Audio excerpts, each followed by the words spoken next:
All right, we are making sewing scissor kits today. I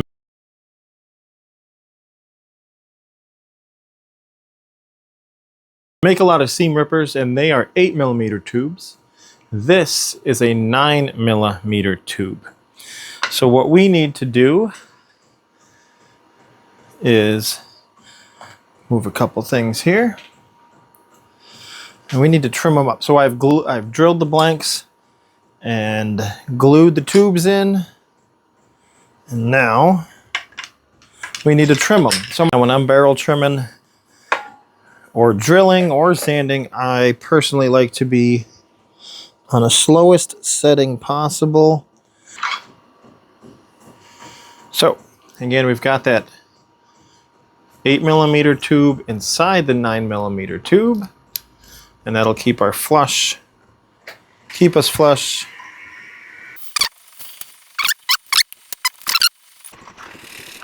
can see, not quite, a little farther. Almost round, that's not enough. On this side you can see that circle. Maybe one more time. Much better. Alright.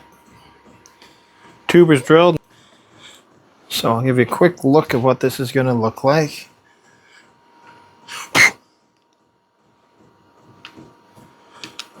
Those are a little tight at the moment.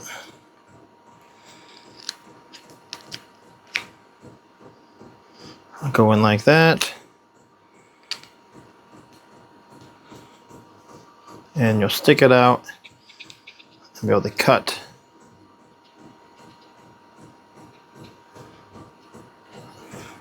And I'm learning to put my tools back after I use them. I've got 2 or 3 of these magnets sticking on my lathe to help collect stuff. And I've got a huge pile of sawdust underneath the lathe, and the last thing I want to do is drop something in there. So I'm doing in between centers today to this. Made my custom, had this tool rest custom made to be this size so I can get into where I need to. All right, let's make some shavings. All right, let's have some fun. This is Amboyna, red Amboyna. It's a Delbergia, a rosewood of some sort. Uh-oh. Oh no, my lathe won't turn on.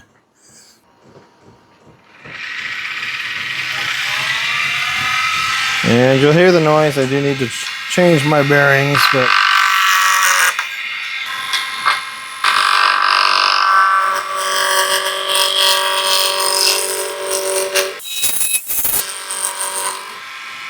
we'll be back with a sharp tool. We are back, fresh off of the grinder. See if this is faster.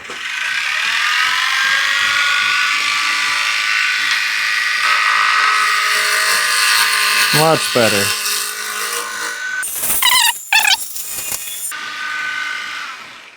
This stuff smells so sweet. Oh, it smells so good.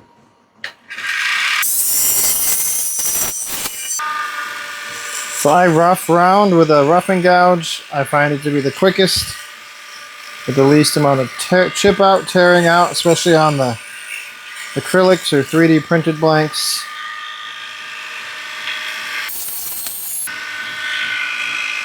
All right, we are round, and you can get a feel or look at what this is going to look like. So just for giggles,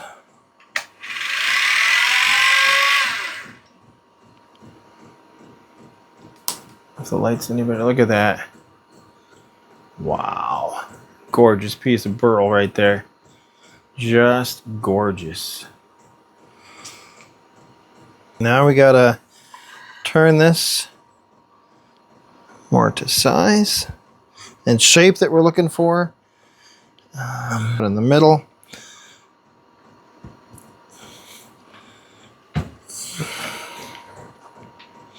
All right, so one side is going to have the ripper, and one side's going to have the cap, I guess, or the end piece. So when you're ripping, would you rather be holding this or this. I think we want this to be the butt end. We'll get a little more sapwood that way.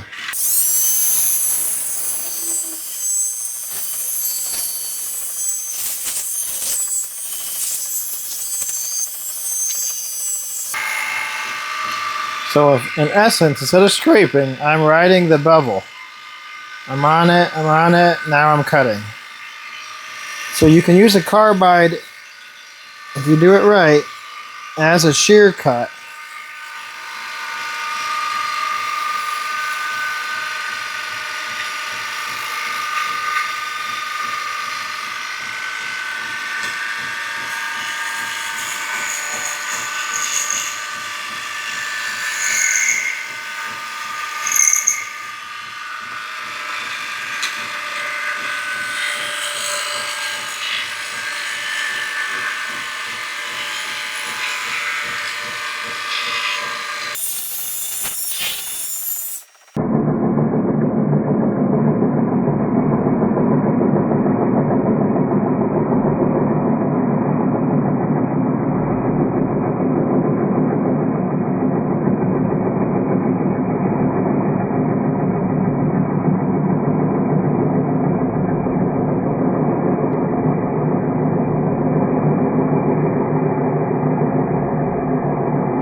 All right, so now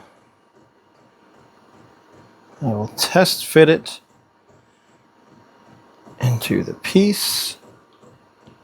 So you kind of get the shape. The idea is that you'll have something to grip as you're using the scissors. Let's test that. All right, so I could keep it there. That's small, so I think I want that to be the back end.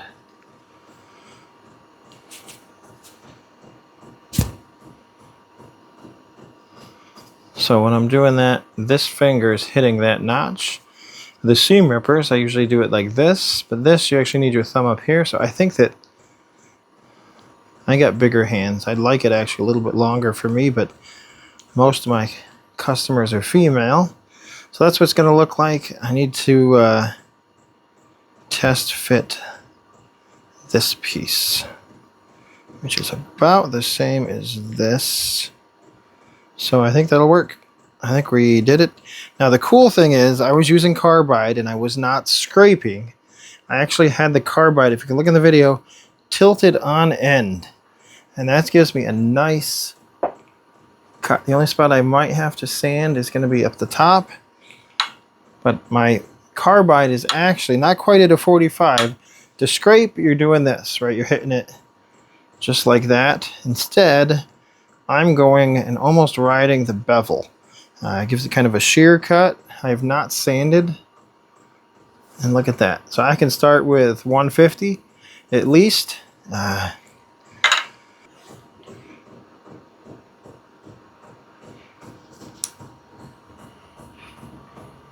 No one likes sanding, and I definitely don't either. So normally, if I'm just scraping or doing something rough, I will start with 80 grit. But that would be a rougher surface than I got here. I can feel just a little bit of lines. I don't know, is it better to see with the... I think we'll go without the light on it for right now. All right, so 150 is what we're going to start with. Again, you want to sand slow. You don't want to overheat the blank, especially the acrylics.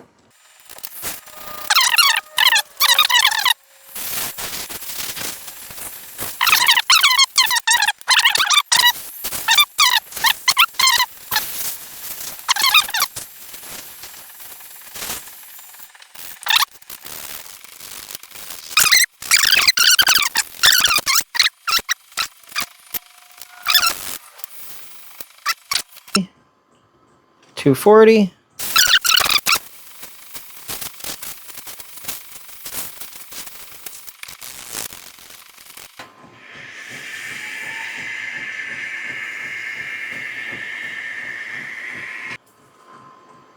$320.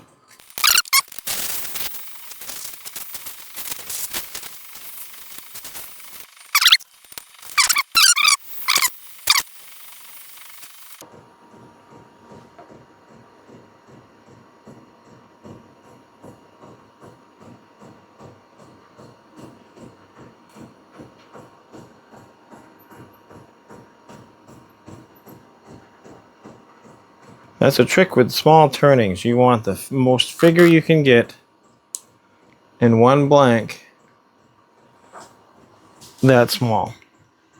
That is why we are meticulous about getting the right piece of wood. So this is cool sandpaper. I'll show it to you dry. Watch this. This is called Oppernet. Oh, it's all jammed up. Got to get new. Nope. Look at that. You can see right through it. A lot of people have been using this for years, but I was just explaining to another guy the other day. He's like, what? I've never heard of it. His sandpaper clogs up so quick.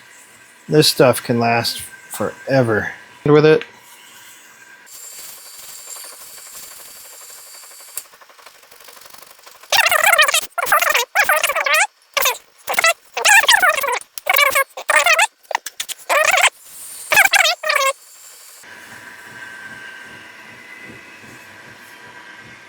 There's still stuff on there. So it is good, especially if you're putting a CA finish on it. Please use alcohol, something. Wipe that off. Alright, so I only did 400. That's all I'm going to do today. And now we'll go ahead and put our finish on. So what I'm going to be using is a Dr. Kirk's scratch-free polishing wax. And then from there, he's got a 3-step Micro Magic. I honestly don't know yet if you need to use this scratch-free. They recommend it, and so in the past I just had the 3-step process, so I'll show you kind of how this works. These tins are magnetic, which is nice. You don't need a whole lot. That's probably too much, to be honest.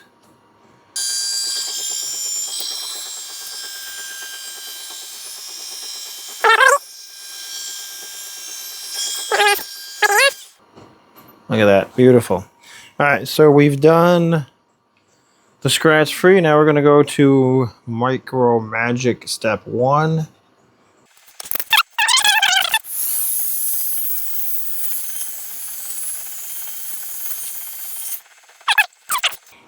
That was Micro Magic number 1. Go to step 2. Again, if you look at the before and after, this is not a CA finish. This is more of a natural wax friction polish type finish. I hate CA finish, especially with curves on a seam ripper. A pen, it's a lot easier. Straight, just go back and forth. And I personally like the feel of the wood, not the plastic, so this will be really smooth, that's for sure.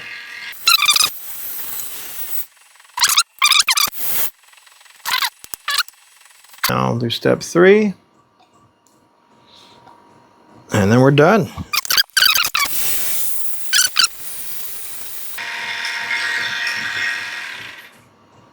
And look at that shine. Let it cool just a little bit, and then I will gather it in the paper towel.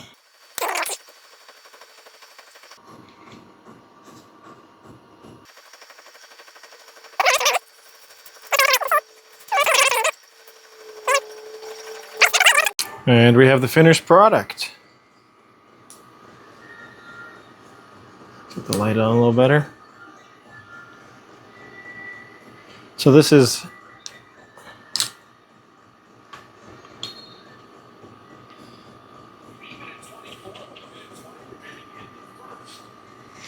let's see. So this isn't something you'd be cutting a lot of thread with.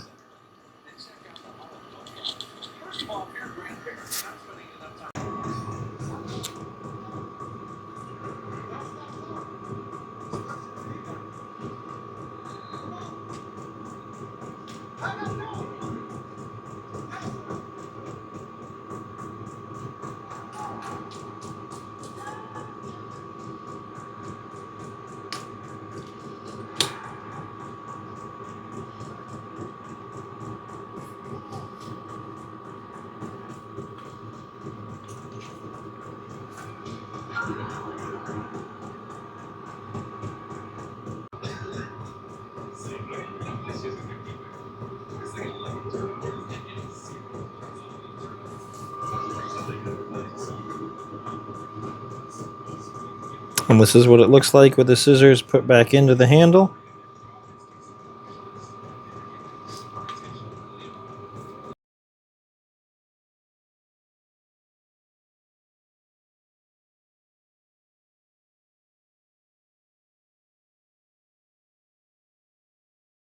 So here is the finished product.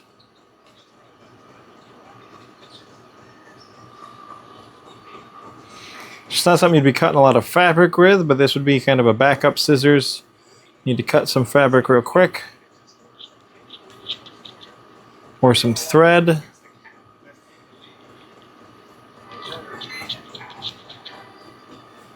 It's pretty good. So a little twist, pull. See a little groove where my thumb is. Goes inside the groove all the way. And it's reversed. Pretty cool.